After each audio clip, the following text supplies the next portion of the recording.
Mr. Melvin Yong.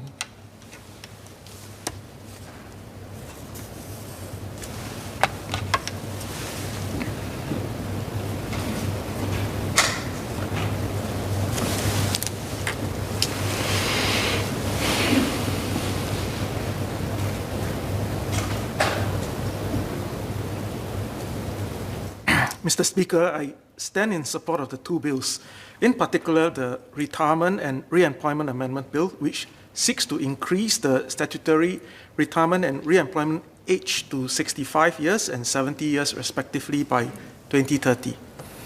Sir, the amendments to the statutory retirement and reemployment ages are a timely one, as Singaporeans are living much longer than ever before. We currently have the world's third highest life expectancy, with the average Singaporean expected to live till about 83 years old.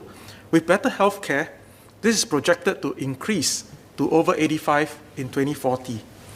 As our lifespan increases, it becomes vital that we pay attention to the longevity of our careers.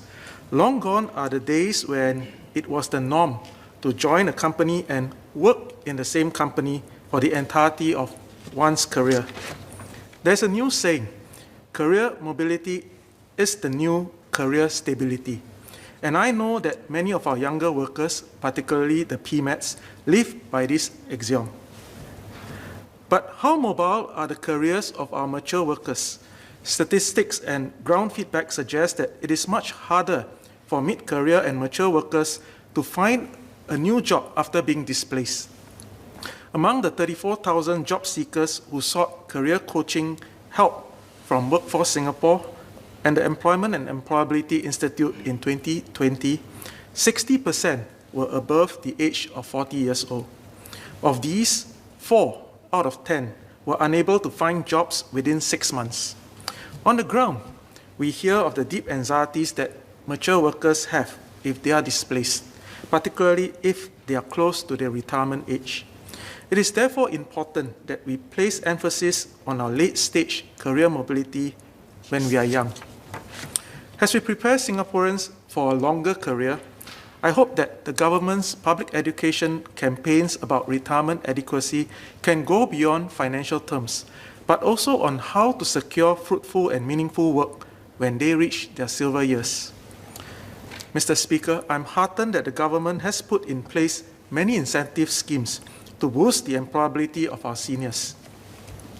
The Minister for Manpower himself touched on them during the parliamentary sitting last month, where he gave a breakdown of the schemes under the Senior Worker Support Package. Schemes such as the Senior Employment Credit, the Senior Worker Early Adopter Grant, the Part-Time Re-employment Grant, and the CPF Transition Grant have helped to keep the employment rate of those aged 55 to 64 years old at over 67%, and the employment rate of those above 65 at 28.5%.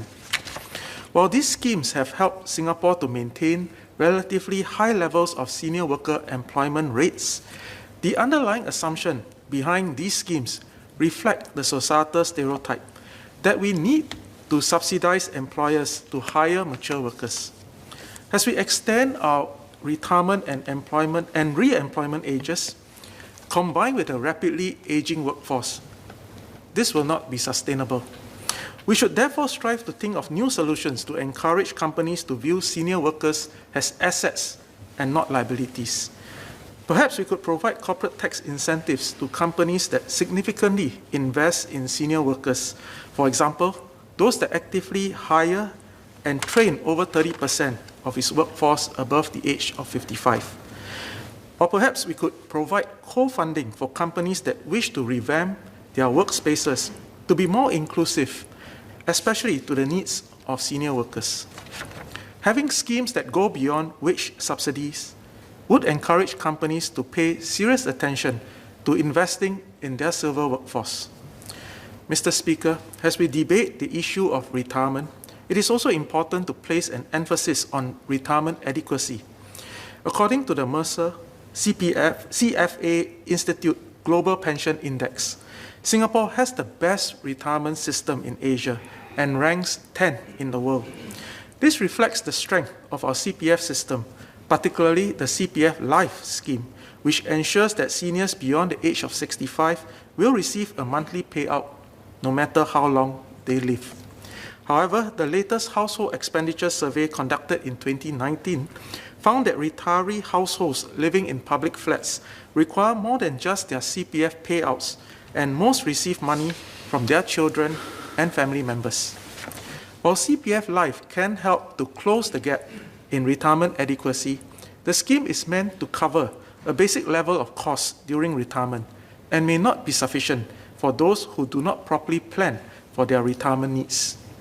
A study published by AIA Singapore in July 2021 reported that 60% of Singaporeans face an uncertain future by not prioritizing their retirement planning.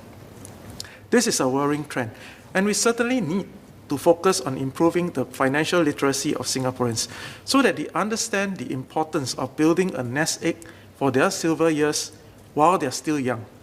To help families better plan for their retirement years, the NTUC launched a social enterprise, Money Owl, to provide reliable and competent financial advice. Money Owl's financial advisors do not operate on commissions, which means they do not have an incentive to sell consumers products that they do not need. Sir, in conclusion, the amendments to the Retirement and Re-employment Act are timely, as Singaporeans are living longer than ever before. We must strive to help Singaporeans work longer, more meaningfully, if they wish to, by changing the narrative of hiring senior workers into a worthwhile investment instead of a hire that comes with hefty government subsidies. With that, I support the two bills. Order. I propose to take a break now. Suspend the sitting and we'll take the chair at 5:10 p.m. Order. Order.